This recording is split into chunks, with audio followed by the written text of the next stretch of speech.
Bom, então nessa nossa primeira conferência espiritual, nós iremos tratar da caridade, ou seja, como que a caridade progride na nossa alma e qual o vínculo entre a nossa vida de oração e o progresso da caridade, ou seja, a nossa santificação. O vínculo entre a oração e a santificação. Como progride a caridade e qual o vínculo entre a vida de oração e a nossa santificação, ou seja, o progresso da caridade. Para isso, não me custa nada fazer algumas recordações a respeito de alguns pontos fundamentais, para que todo mundo tenha isso bastante claro na inteligência. Caso não tenha aprendido, ou tenha esquecido, ou tenha aprendido, enfim, com algumas lacunas, então, algumas recordações de alguns pontos fundamentais sobre a caridade. Bom, antes de tudo, lembremos-nos que a graça santificante consiste na presença de Deus em nossa alma. Às vezes algumas pessoas me dizem: Padre, eu me encontro em estado de graça. Eu fiquei em estado de graça. A pessoa, ela interpreta estado de graça como sinônimo de consolação. Se ela tivesse dito: Padre, eu fiquei muito consolada depois que eu visitei aquele santuário, ou depois desse dia de retiro, teria usado uma expressão, uma palavra mais adequada. Porque o estado de graça não tem a ver com consolação. O estado de graça consiste na habitação de Deus em nossa alma, que é uma graça que nós recebemos no batismo. Deus passa a habitar a nossa alma.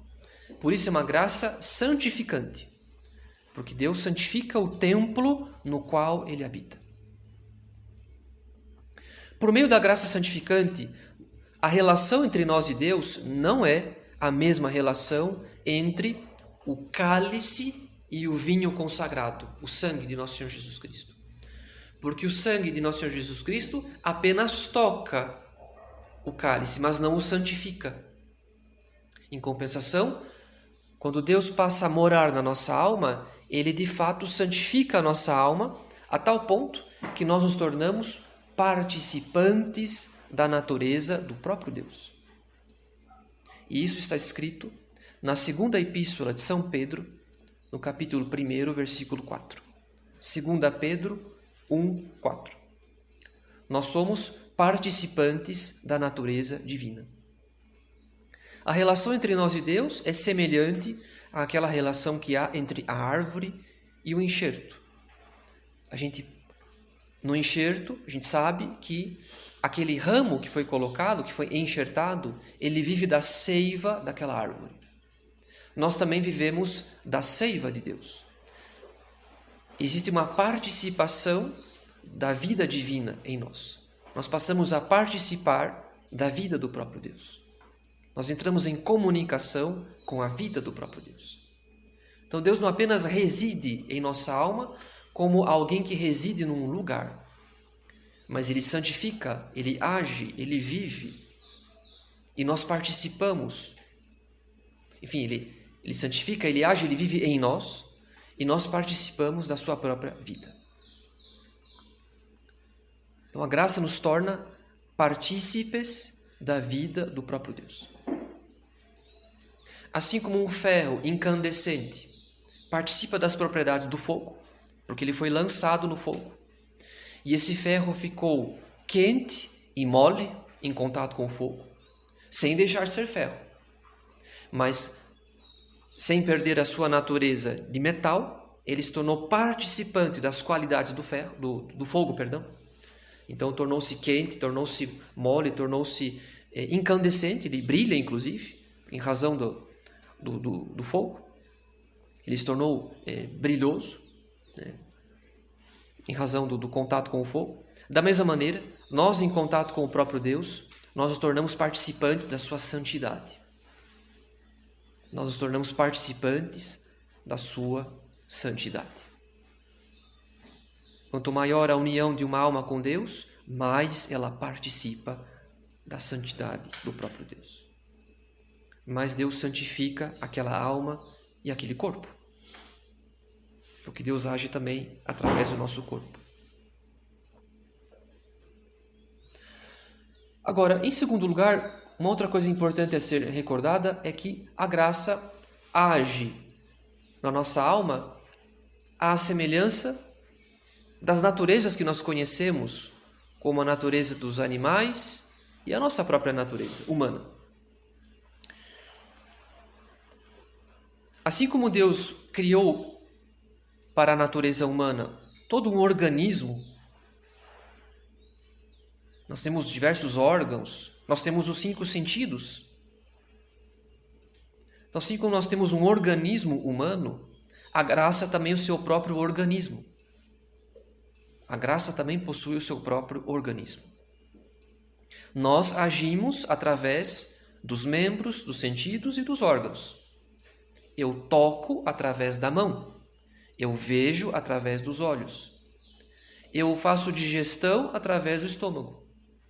Então, a nossa natureza age através de um organismo. Os órgãos, os sentidos, os membros que trabalham também. A nossa natureza age através de um organismo, ora, a graça age através de um organismo. E qual é o organismo da graça? São as virtudes.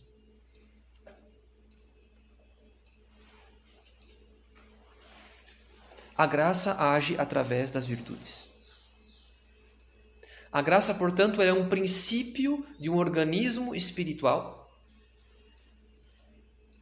Ela age por meio das virtudes. As virtudes são os braços da graça santificante. E isso significa que quando nós fomos batizados, além da graça santificante, Deus adornou a nossa alma com as virtudes sobrenaturais, porque elas nos tornam capazes de executar atos meritórios em vista da vida eterna.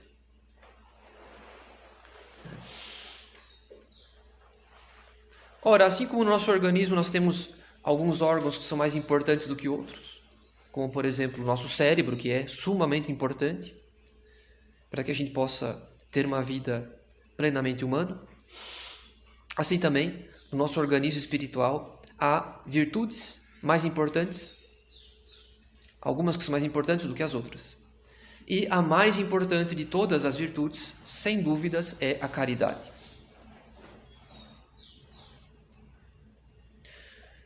Quando nós tratamos de caridade, logo vem alguém e diz: caridade é dar esmola para os pobres. Não.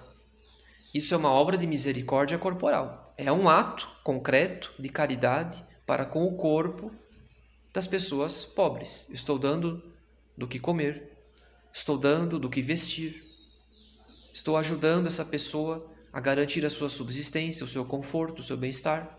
É uma obra de misericórdia corporal. Mas a caridade não é apenas isso, ou só isso. O que as pessoas muitas vezes não sabem é que a caridade consiste no amor a Deus.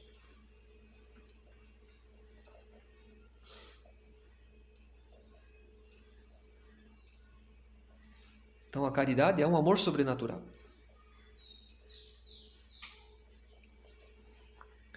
Santo Tomás ensina que a caridade é uma certa amizade entre Deus e os homens. Há uma semelhança muito grande entre a caridade e a amizade. De fato, a caridade é uma certa amizade. Deus se faz nosso amigo por meio da caridade. Por quê? Porque assim como entre os amigos há uma comunicação de bens, eles querem o bem um do outro. Há uma benevolência e uma comunicação de bens. Então eu posso oferecer muitas coisas para o meu amigo, porque eu quero o bem dele. Ele pode oferecer para mim, porque ele quer o meu bem. Então a benevolência, um quer o bem do outro, e eles se comunicam bens um com o outro, da mesma maneira, pela caridade. Deus nos eleva à condição de seus filhos e de seus amigos, querendo o nosso bem, e por isso mesmo comunicando a cada um de nós os seus bens divinos, as suas graças, as suas luzes. Então a caridade é essa virtude pela qual Deus se faz nosso amigo, Deus nos eleva à condição de filhos e de amigos, comunicando-nos o bem, querendo o nosso bem, e nós respondemos isso também, procurando amar a Deus em sinal de gratidão. Nós temos uma dívida de gratidão para com o amor de Deus para conosco. Então, amor só se paga com amor. Então, nós respondemos à amizade de Deus, fazendo da nossa santidade, de fato, nossa santificação, como uma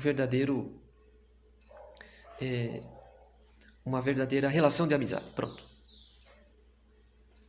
Então, quem considera a santificação como uma relação de amizade com Deus, vê a santidade da melhor maneira possível. A santidade não consiste em visões, em milagres, em profecias, em prodígios, mas ela consiste em realizar plenamente essa relação de amizade com Deus. Então, a caridade é uma espécie de amizade entre Deus e nós.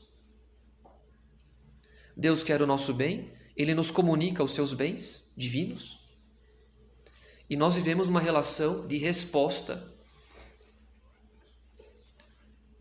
de doação de si, para que a gente possa, então, dar a nossa parte nessa relação de amizade.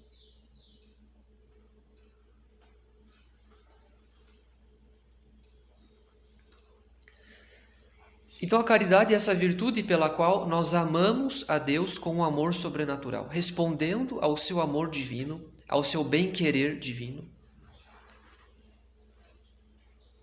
dando a Deus a nossa vida, Ele é que nos dá tudo, tanto na ordem da natureza quanto na ordem da graça. Então, a caridade é um amor sobrenatural. É o amor pelo qual nós amamos a Deus com o mesmo amor com que Deus se ama. Ou seja, a caridade também é uma participação no amor com que Deus se ama, no amor o amor pelo qual as pessoas divinas na Santíssima Trindade se amam. Então, assim como Deus nos faz participar da sua vida pela graça, Ele nos faz participar do seu amor pela caridade. No batismo, Ele nos derrama a sua graça, mas também a sua caridade, porque Ele nos capacita para que nós o amemos com amor sobrenatural, ou seja, aquele mesmo amor com que Deus se ama a si mesmo. Nós participamos do amor divino. Então, essa é a excelência da caridade. É um amor sobrenatural, sim, mas é uma participação no amor com o qual Deus se ama a si mesmo.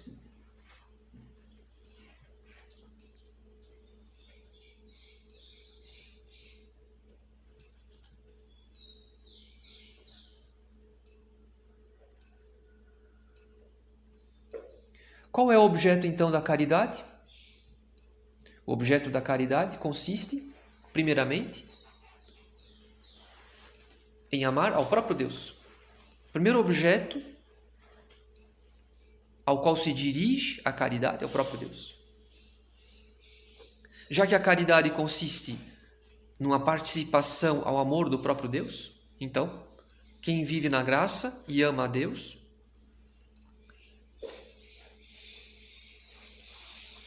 ama a Deus com esse amor divino, sobrenatural, que é participação do amor do próprio Deus. Então, o primeiro objeto, naturalmente, o primeiro objeto da caridade é o próprio Deus.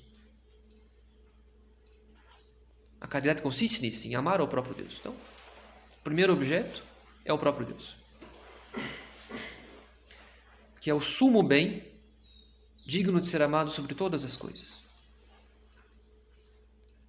No entanto, a caridade possui um objeto secundário.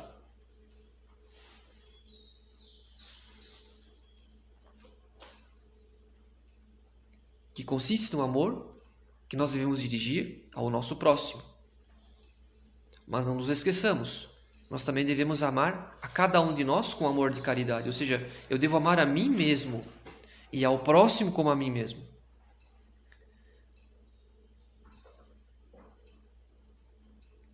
amar a si mesmo e amar ao próximo por amor a Deus. Então, o primeiro objeto da caridade é o próprio Deus, o que não apresenta nenhuma dificuldade. Afinal de contas, a caridade consiste no amor sobrenatural a Deus, né? Ao próprio Deus. Porém, em segundo lugar, a caridade também consiste no amor ao próximo.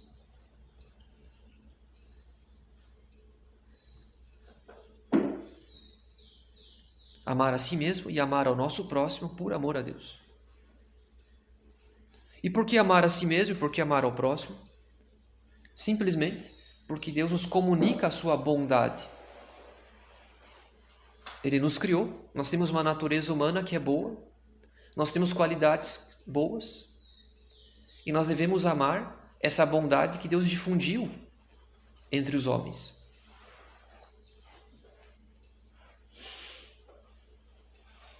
E por isso mesmo querer que essas pessoas que Deus criou, que têm qualidades, que têm uma natureza boa, que elas alcancem a vida eterna, que elas alcancem a própria salvação, que elas alcancem a própria santificação. Então, em segundo lugar, a caridade deseja o bem sobrenatural do próximo. Reconhecendo que essas pessoas são boas, Deus as fez, Deus as criou. Elas podem ter defeitos, elas podem viver no pecado, porém, eu desejo que elas se convertam, que elas se santifiquem, que elas se salvem, que elas sejam santas. E é por isso que a caridade se dirige a amigos e inimigos, a bons e maus. Uns eu vou amar porque eles já vivem na graça, e eu quero que eles sejam ainda mais santos. Outros eu vou amar porque eles não vivem na graça, e eu quero que eles vivam e sejam santos. É por isso que nós devemos superar os pagãos e amar também os inimigos, querendo que eles se salvem, querendo que eles sejam santos, querendo que eles, portanto, se convertam. Então a caridade, ela também se dirige às criaturas, aos homens, na medida em que nós queremos que uns sejam ainda mais santos e outros que se convertam e finalmente se tornem santos. Eu disse que, para concluir esses pontos de recordação aqui da nossa doutrina, da nossa teologia, eu disse que a caridade é a mais excelente das virtudes. Mas não posso concluir essa revisão sem dizer o porquê. Por que a caridade é a mais excelente das virtudes? No nosso organismo é evidente o porquê do cérebro ser um órgão tão importante, em razão das suas operações, para que a gente tenha um agir plenamente humano. É o órgão que está mais atrelado ao exercício da inteligência. Agora, no edifício espiritual, no organismo espiritual, por que a caridade é a mais excelente das virtudes? Primeiramente, porque é próprio do amor unir o amante ao amado. É próprio do amor unir o amante ao amado. Se alguém me elogiasse muito, eu não teria certeza de ser amado por essa pessoa. Pode ser que aquilo ali não passe de lisonjas, porque essa pessoa quer alcançar alguma coisa de mim. Ela está tentando me comprar. Ela está apenas me seduzindo, me enganando com elogios, tentando me corromper, para que eu faça alguma coisa por ela. Então, dinheiro, elogios, não são provas categóricas de amor. Então, o que realmente me dá a convicção de que uma pessoa me quer bem é o amor dela, são certos sinais, certas provas de amor. Algumas outras provas, alguns outros sinais são ambíguos. Então, o que realmente une uma pessoa à outra é o amor. Não é o dinheiro, não é outra qualidade. O que realmente une duas pessoas é o amor. Nós podemos trabalhar com muitas pessoas, numa empresa, numa loja, num lugar qualquer. Há uma certa união em vista de uma finalidade, que é produzir um produto, vender um produto, difundir um serviço. Mas quando acaba o horário de serviço, cada um volta para sua casa, para sua vida. E não existem grandes relações entre aquelas pessoas muitas vezes. Nem sempre há uma amizade entre essas pessoas, entre esses trabalhadores. Mas o que realmente une as pessoas, portanto, não é o trabalho, não é o dinheiro, não é isso, não é aquilo, mas é o amor. É próprio do amor unir o amante ao amado.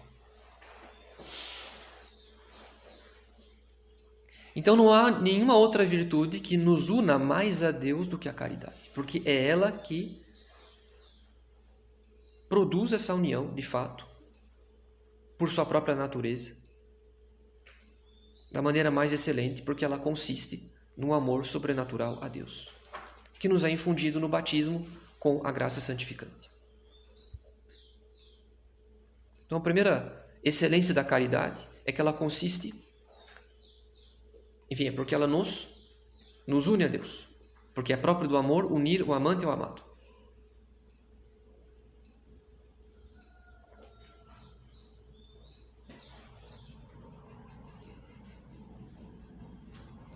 Quando eu trabalho com algumas pessoas, eu me uno a elas para alcançar dinheiro, mas essa união, portanto, ela é muito superficial. Quando acaba o expediente, cada um volta para sua casa. Então, o que realmente une duas pessoas é o amor. Em segundo lugar, a caridade, ela é também a forma das virtudes. Essa expressão precisa ser bem compreendida. A caridade é a forma, ou podemos dizer, o molde das virtudes. A forma ou o molde das virtudes.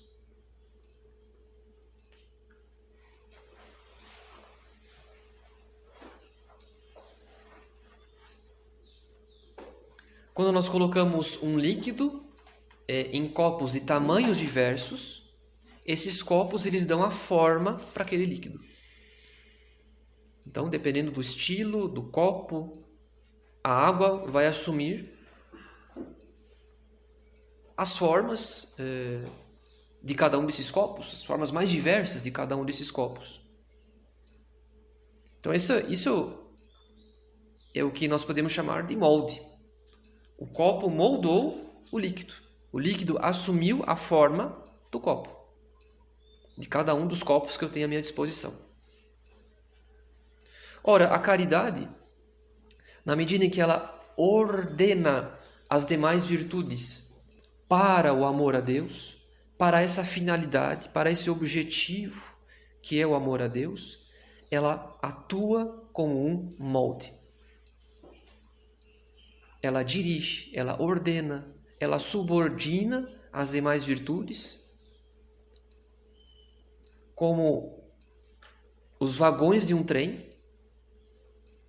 Tem o primeiro vagão, onde tem lá o maquinista, né, conduzindo o trem, e os demais vagões ligados a esse primeiro, seguindo o mesmo itinerário, um após o outro.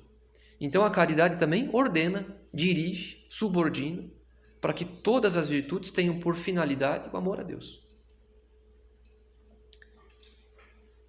E nesse sentido, no nosso organismo espiritual, as virtudes se tornam como que braços, como que tentáculos da caridade. As virtudes se tornam como que tentáculos, como que braços da caridade.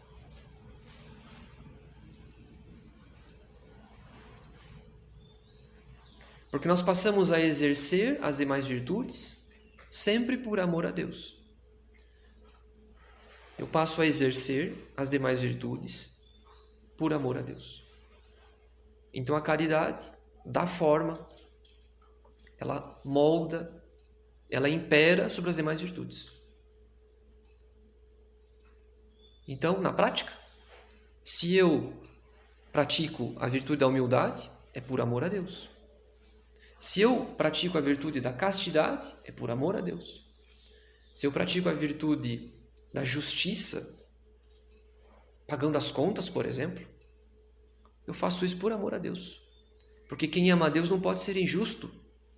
Quem ama a Deus não pode ser incontinente, viver na impureza. Quem ama a Deus não pode ser orgulhoso, vaidoso. Então, em última instância, a razão última, o sentido último daquelas virtudes se torna o amor a Deus. E por isso a caridade se torna o molde das demais virtudes. Ela imprime a sua marca, o seu registro nas demais virtudes. É diferente um homem de negócios que é justo porque ele tem medo de ser pego pelo Estado e colocado na cadeia, de um homem que é justo, mesmo que ninguém esteja vendo, simplesmente porque ele ama a Deus. E ele não pode deixar que um funcionário dele não ganhe salário. Porque ele sabe que isso clama aos céus, é um pecado. Então, por amor a Deus, ele dará a cada um o que lhe pertence, com justiça. Então, a caridade se torna a razão última do exercício da justiça. É por isso que nosso Senhor Jesus Cristo disse que aquele homem que deseja uma mulher, ainda que em pensamento, ele já pecou. Porque mesmo que ninguém esteja vendo, mesmo que ele não tenha cometido o adultério, só esse pensamento já é algo desordenado com relação ao amor a Deus. Quem ama a Deus não comete adultério nem em pensamento. Então, por isso que a caridade é excelente. Porque ela nos une a Deus.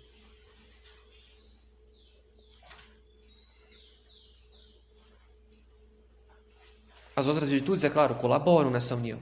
Mas quem realiza de fato é a caridade. E porque ela subordina as demais virtudes, para que a razão última dessas virtudes seja sempre o amor a Deus. Então agora nós já temos essa convicção muito clara na nossa inteligência, espero eu, que nós devemos fazer de tudo para progredir na caridade. Quem progride na caridade, consequentemente, se une mais a Deus. Então é impossível que a gente consiga avançar na vida espiritual sem que esse avanço seja um avanço da caridade.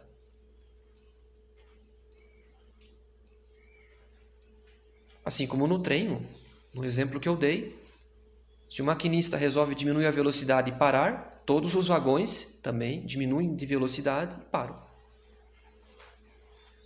Então, a nossa santificação consiste num avanço da caridade. Avançando a caridade, cresce a nossa união com Deus, cresce também a graça santificante.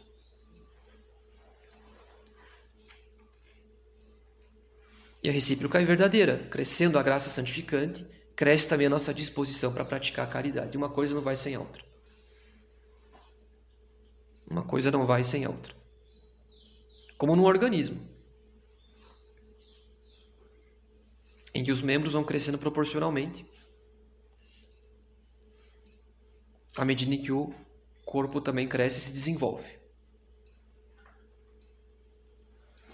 Então, à medida que o corpo cresce e desenvolve, cresce também os órgãos, os membros. Da mesma maneira, a graça cresce, cresce a caridade, também cresce a graça santificante.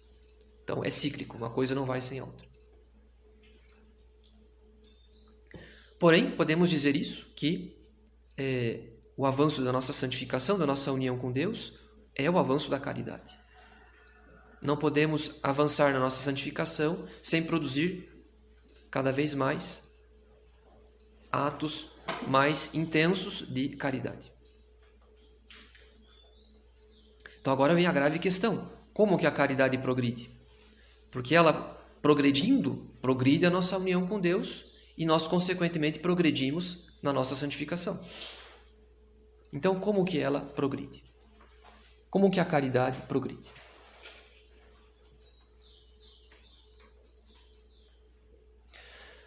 A primeira coisa que nós devemos compreender é que a caridade pode progredir indefinidamente em nossa alma. A caridade pode progredir indefinidamente. Não há limites.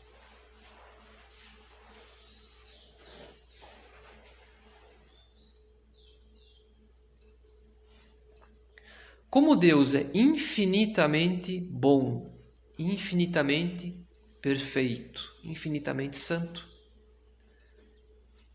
então não há limite, não há medida para a nossa participação na vida divina. Mesmo que eu avance muito, Deus estará infinitamente além. Deus estará infinitamente além. Mesmo que eu me torne um grande santo, de sétima morada, Deus ainda será infinitamente maior do que toda a santidade. Então, claro, é um mistério também a nossa participação na vida divina, mas saibamos disso. Podemos progredir indefinidamente, porque Deus é infinitamente perfeito, bom e santo. Então, da parte de Deus não há limites. Da parte de Deus não há limites. A graça e a caridade sempre podem crescer mais e mais.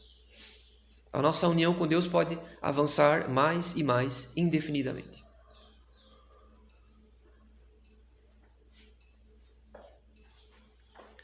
Os vegetais crescem, se desenvolvem, atingem um apogeu e morrem, decaem e morrem. Os animais também crescem, se desenvolvem, atingem um apogeu. O apogeu da vida humana é lá na fase dos 30 anos, 40 anos. Depois vem um período de decadência e finalmente a morte. Então a nossa vida natural tem um limite. Agora, o limite da graça consiste unicamente no limite da nossa vida natural, ou seja, o nosso último instante, o nosso último suspiro. É somente ali que a graça para de progredir. Porque nós seremos confirmados na eternidade, naquele grau de graça em que nós nos encontrarmos no nosso último instante.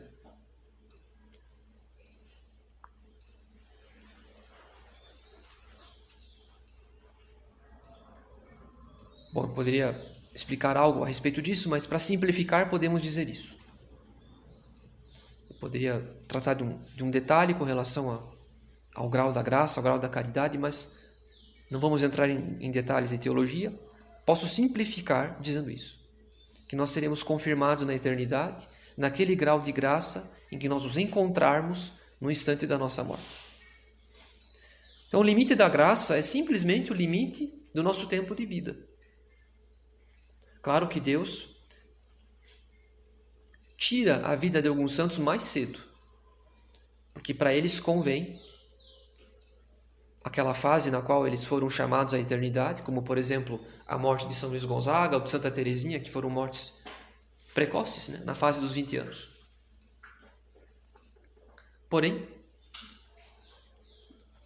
Deus sabe que aquele ali foi um momento propício, de grande fervor, em que convinha que eles migrassem para a eternidade naquele momento. Então Deus, na sua providência, sabe o melhor momento, a melhor fase, a melhor ocasião para que a gente alcance o grau de glória que Ele nos preparou na eternidade. Então Deus sabe o momento, a fase, a ocasião, as circunstâncias de cada um.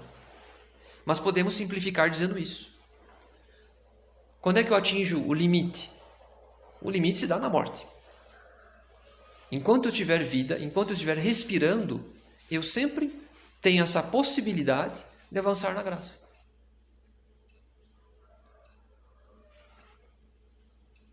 Então, quando uma pessoa desanimada diz, eu acho que eu não tenho jeito, ela se engana, porque ela ainda tem vida, ela está respirando, e, portanto, aos olhos de Deus ela tem jeito. Ela pode mudar. Porque ela ainda tem a oportunidade de se confessar, de rezar, de corrigir o passado, de avançar na vida espiritual. Então, a única pessoa que pode dizer eu não tenho jeito é um condenado. É alguém que morreu na desgraça.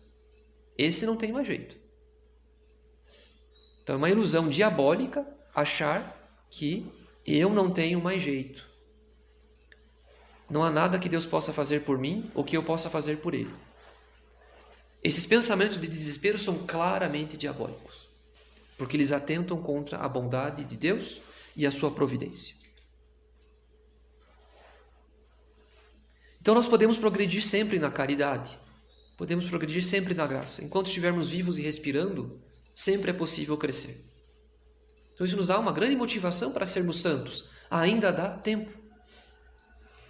E o fato de estarmos em retiro já é uma grande prova de amor de Deus para conosco. Por que outras pessoas não estão aqui? Porque eu estou aqui. Eu poderia não ter vindo. Eu poderia ter arranjado uma desculpa e não ter vindo. Se eu vim, não é apenas um mérito meu ou um mérito do Padre. Se eu vim, é porque de fato eu me decidi com o auxílio da graça, houve de fato um sopro do Espírito Santo, uma inspiração que me convenceu a tomar essa decisão.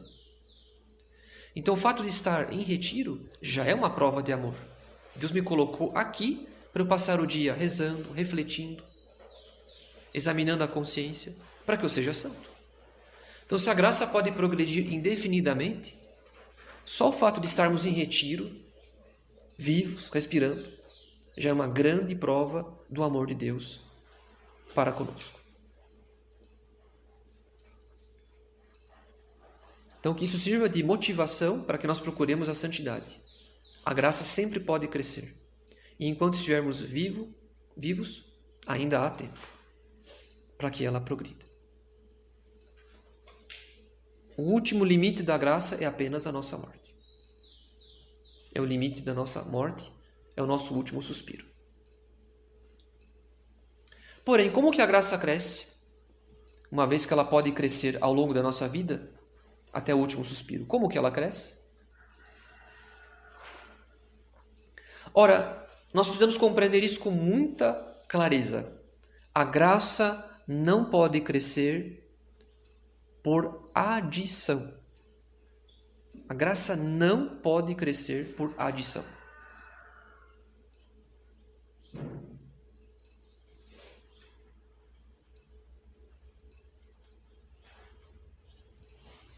Ou seja, a graça não pode crescer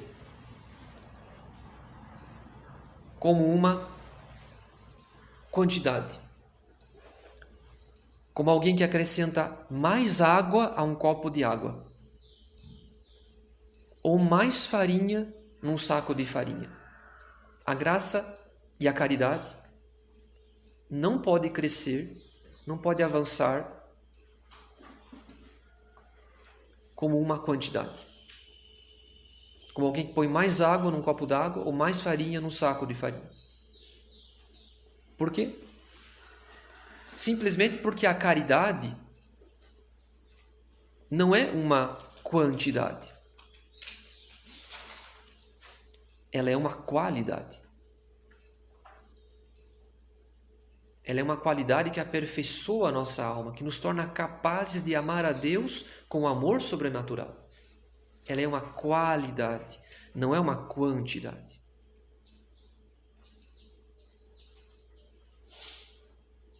Então ela não pode crescer por adição, como seria o caso de colocar mais 1 litro de água num jarro, ou mais uma colher de farinha num saco.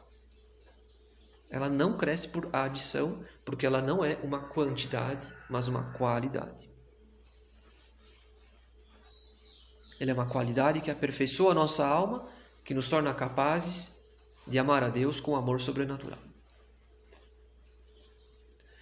Isso quer dizer que a caridade ela só pode crescer por uma maior radicação no sujeito. Ela só pode crescer por uma maior radicação no sujeito.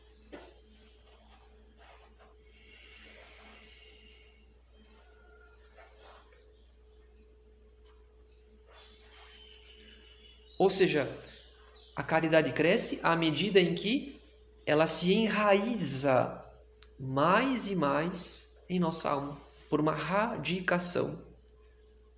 À medida em que ela se enraiza mais e mais em nossa alma.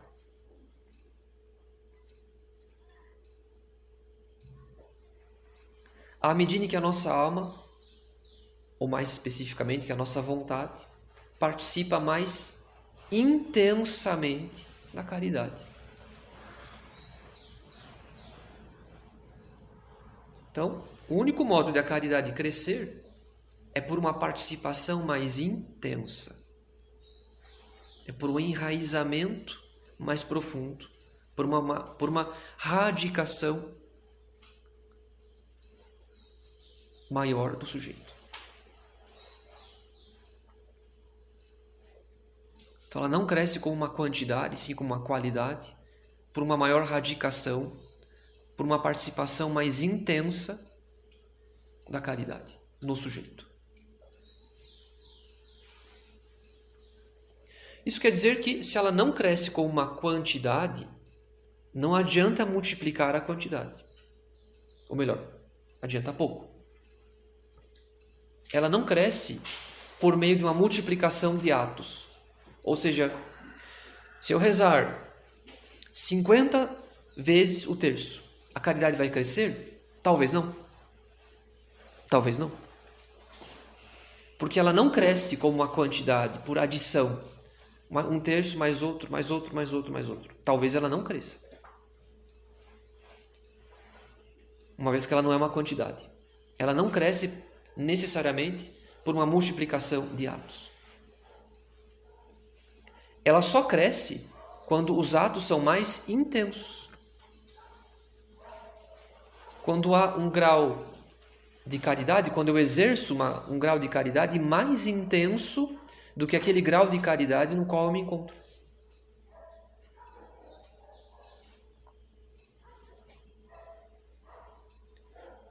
O único modo de enraizar mais a caridade é praticando atos mais intensos, mais vivos, mais profundos de caridade.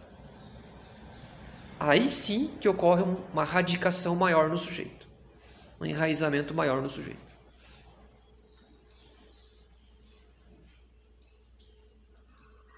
Então ela não cresce por meio de uma multiplicação de atos, um terço, mais outro terço, mais outro terço, mais outro terço. Pode ser que não progrida, pode ser que não avance.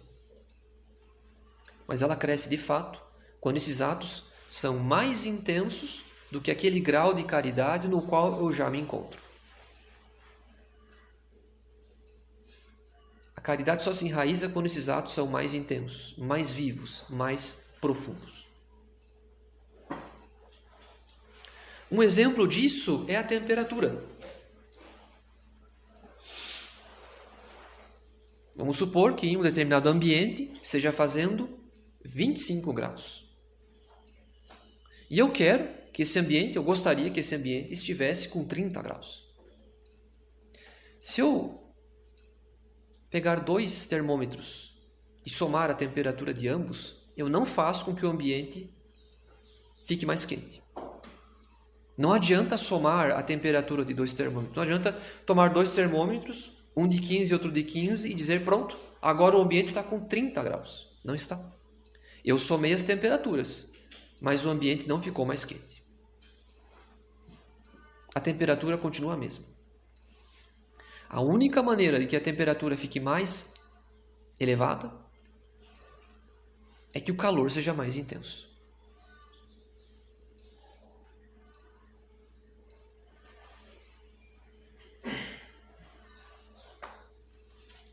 Então, como a caridade não cresce por meio de adição, não adianta multiplicar os atos.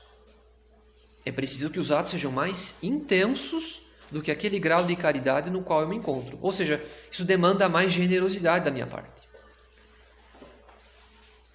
Uma maior entrega a Deus. Um amor mais vivo, mais profundo, mais intenso, para que, consequentemente, eu avance na santidade.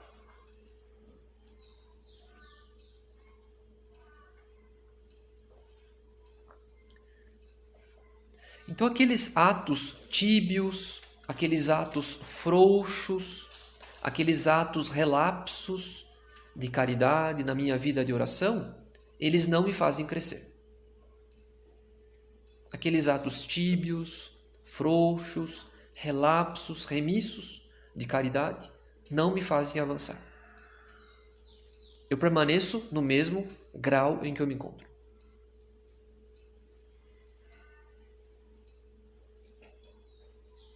Então, de fato, não ocorre progresso com aqueles atos que são mais do mesmo. E é por isso que uma alma ela pode permanecer paralisada no mesmo grau de caridade durante a vida toda. Mesmo que ela creia que ela é devota, que ela tem vida de oração. E é por isso que alguns religiosos, religiosas, padres, envelhecem no grau de caridade no qual eles entraram na vida religiosa ou nos primeiros anos de ministério. Porque não houve um avanço de generosidade. Eles envelhecem com aqueles defeitos que eles têm. Eles envelhecem no mesmo estado em que eles se encontravam no começo.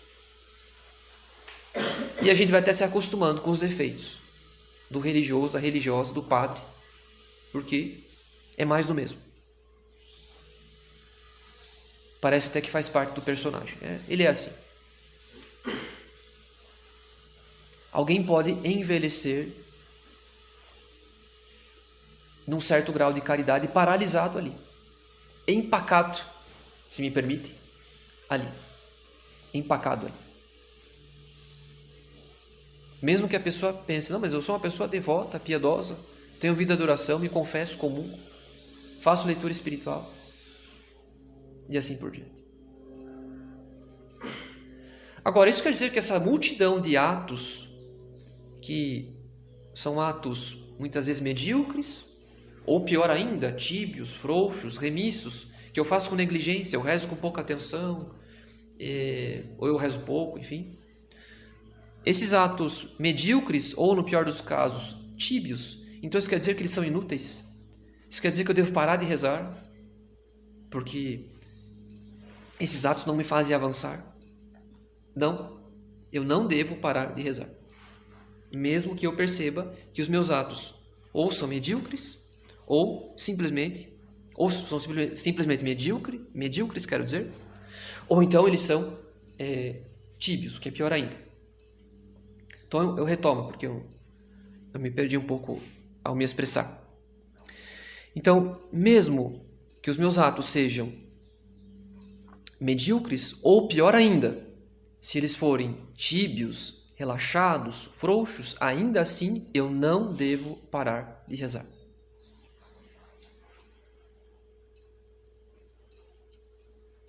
Mesmo que as minhas obras sejam imperfeitas, mesmo que eu multiplique uma série de obras imperfeitas, medíocres ou tíbias, que não enraizam, não aprofundam a caridade, de todo modo, elas não permitem o arrefecimento, o esfriamento da caridade.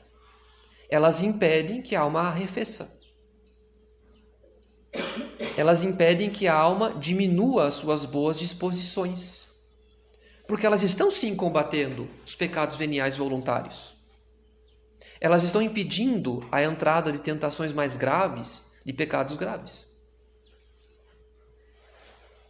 Então, de todo modo, mesmo que a alma esteja paralisada, ela não está decaindo. Ela se instalou num certo grau de caridade. Ela está ali presa num certo grau de caridade. Ela não está avançando, tanto quanto gostaria. Porém, não está regredindo, o que já é um grande ganho. Porque está, por meio dos seus rosários, suas novenas, suas leituras, suas confissões e comunhões, está impedindo a entrada de pecados veniais voluntários. Ou pelo menos, se há essas quedas, ela logo se reergue e se arrepende dos pecados veniais voluntários. E está impedindo, sobretudo, a entrada de tentações graves e pecados graves. Então, isso já é um grande bem. Mas nós sabemos que o objetivo não é permanecer paralisado, empacado, num certo grau de caridade, uma vez que a caridade pode crescer indefinidamente. Eu posso ir muito além de onde eu já estou.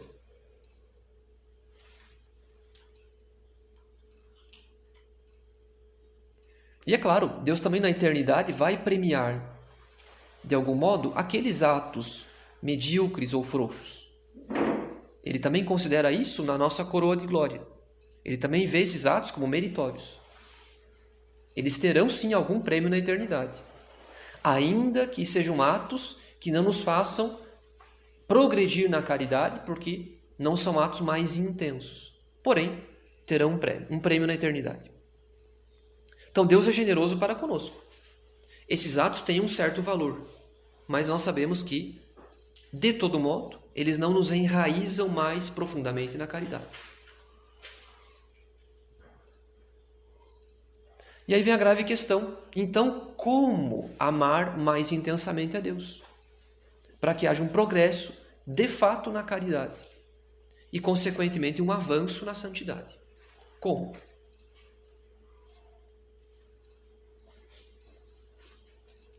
Nós sabemos que Deus nos preparou meios excelentes de santificação, a começar pela Santa Missa e a Eucaristia. A Eucaristia, uma comunhão já nos bastaria para que nós fôssemos santos, porque é um contato físico com o próprio Cristo. Físico e misterioso pelo mistério do pão, pelo sacramento, pelas aparências do pão. Então, uma comunhão já bastaria para que fôssemos todos santos. Agora, nós sabemos que há obstáculos, há apegos em nós, obstáculos internos, apegos, pecados veniais voluntários, imperfeições.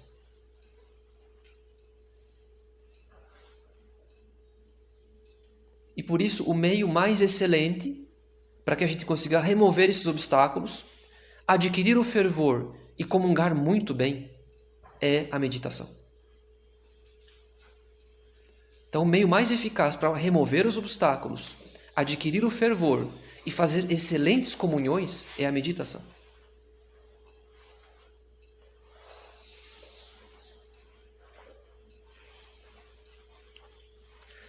Então, como dizia um abade cisterciense irlandês, Dom Eugene Boylan, ele diz que a busca da perfeição é completamente impossível sem a oração mental.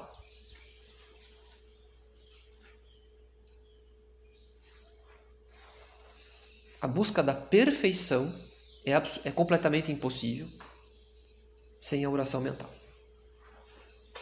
Nós podemos nos salvar sem oração mental. Inclusive no último segundo, no último minuto de vida, no último suspiro, se eu estiver arrependido, fizer um ato de contrição perfeita, eu me salvo. Ou se tiver acesso ao sacramento da confissão, e melhor ainda, da extrema-unção, eu me salvo. Mas eu não consigo adquirir a perfeição da caridade sem a oração mental, sem a meditação. Santo Afonso escreveu o seguinte: muitos rezam o terço, ou o ofício da Santíssima Virgem, ou outras devoções externas, e, contudo, vivem em pecado mortal. Dedicando-se, porém, à meditação, é impossível perseverar no pecado. Então, isso aqui é uma máxima de Santo Afonso. Uma alma que medita, ou ela abandona o pecado, ou ela abandona a oração. Das duas, uma. Ou, refletindo e rezando, ela decide abandonar o pecado, ou, por apego ao pecado, ela decide de abandonar a oração mental, a meditação.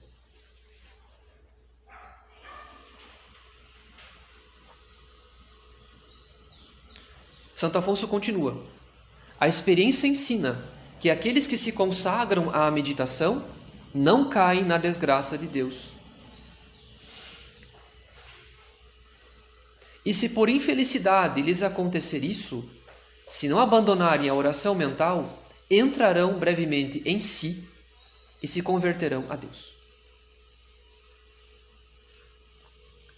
E aqui Santo Afonso vai citar Santa Teresa de Ávila, que diz: por mais imperfeita que uma alma seja,